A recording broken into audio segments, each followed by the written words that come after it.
Olá, meu nome é Eloá Guedes, eu sou professora da Universidade do Estado do Amazonas e atuei como orientadora do Diego Lucena de Medeiros, graduando em Engenharia de Computação, no seu projeto de iniciação científica, do qual resultou esse artigo que nós estamos apresentando hoje, intitulado Detecção Inteligente de Retinopatia Diabética com redes neurais convolucionais profundas. Esse trabalho foi desenvolvido no grupo de pesquisas em sistemas inteligentes do Laboratório de Sistemas Inteligentes dessa universidade.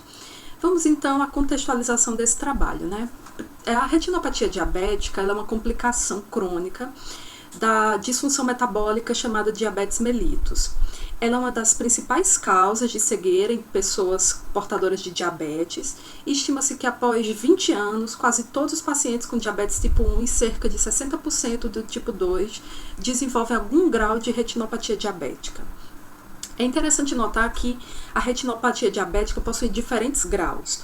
Primeiro, nós temos aqui o grupo de controle, que mostra a ausência dessa patologia, e aqui os diferentes graus dessa doença, podendo ser leve até o grau de retinopatia diabética proliferativa, que é o mais avançado e que causa danos severos à visão da pessoa, né? A maneira de detectar, de diagnosticar a retinopatia diabética se dá de diferentes formas, principalmente por meio do exame médico, né?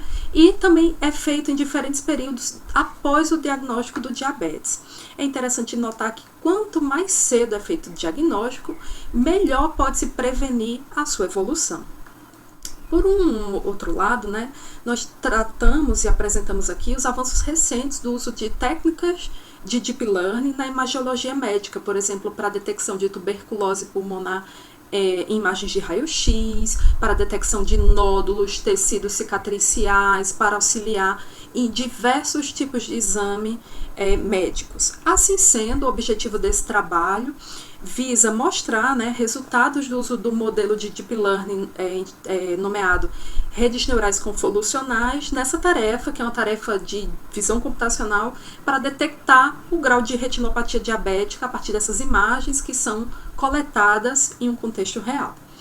Então vamos falar um pouco da metodologia que guiou o desenvolvimento desse trabalho. Nós modelamos o trabalho como uma tarefa de classificação multiclasse mediante aprendizado supervisionado. Ou seja, nós usamos uma base de dados chamada Aptus Challenge 2019, oriunda da Índia, composta por 3.662 imagens coloridas de retina de diversas pessoas. Essas imagens foram rotuladas por especialistas e possuem 5 classes, por isso que a tarefa foi modelada como multiclasse. O grupo de controle, em que há a ausência de retinopatia diabética, e os seus outros 4 graus, leve, moderado, severo e proliferativo. Nota-se que essa base de dados ela é desbalanceada, onde o grupo de controle, aquele que não tem retinopatia diabética, apresenta mais exemplos, possui mais exemplos dentre as imagens ali presentes. Então, devido a esse desbalanceamento, nós consideramos métricas de aferição do desempenho da tarefa que levassem em conta essa característica. Assim sendo, nós usamos a validação cruzada do tipo holdout para fazer a aferição dessa tarefa, em que nós dividimos os dados em 3 partições disjuntas, onde 70% dos dados foram escolhidos aleatoriamente para treino, 10% para validação e 20% para teste, onde seriam então aferidas as métricas de desempenho. É interessante notar que, nesse caso, o aprendizado supervisionado só pôde ser possível porque os dados eram rotulados por profissionais da área médica. Então, nós tínhamos o rótulo para fazer, então, o treinamento dessa maneira. Apesar disso, é uma tarefa realística, né? E os exemplos precisam ser abundantes. Mas 3.662 imagens não é suficiente, uma vez que só iríamos usar uma parte delas para treino. Então, na etapa de treinamento, nós fizemos o uso de Data Augmentation, que trata-se do conjunto de técnicas que visam realizar transformações de natureza linear para aumentar o número de exemplos ali expostos ao modelo. E nós fizemos espelhamento vertical e horizontal, aumento em termos de zoom e a operação de cisalhamento, para poder então favorecer o aprendizado dos padrões contidos ali nessas imagens. Em relação aos modelos, bem, as redes neurais convolucionais podem ser compostas de diversas camadas hierárquicas e são consideradas profundas porque possuem um número muito grande de camadas, desde a camada de entrada até a camada de saída. E ao conceber uma rede neural convolucional, existem muitas decisões de projetos que estão ali envolvidas, como, por exemplo, o número de neurônios em cada camada, o tipo de neurônio, o tipo de função ativação utilizada. E dada esse número grande de escolhas e a sua complexidade, fica sujeito a algo subjetivo e que pode levar tanto à proposição de bons modelos como de maus modelos.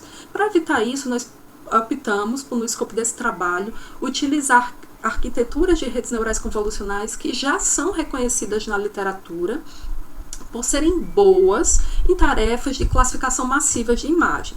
Para tanto, nós utilizamos as arquiteturas LeNet e AlexNet, essas duas sujeitas às duas funções de ativação diferentes, a função de ativação ReLU e LIC-ReLU.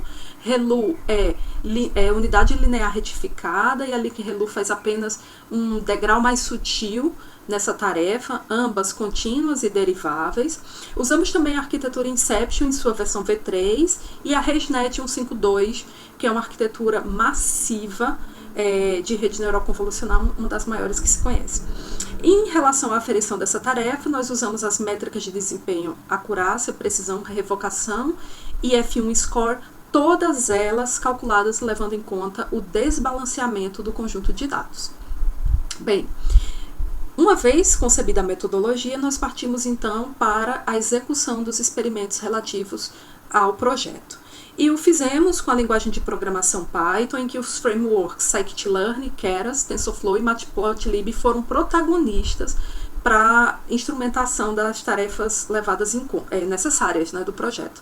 Nós usamos um servidor com essas características aqui. Em particular, nós usamos duas placas gráficas NVIDIA GTX 1080 Ti com 11 GB cada, para fazer uma aceleração em hardware do treinamento dos modelos.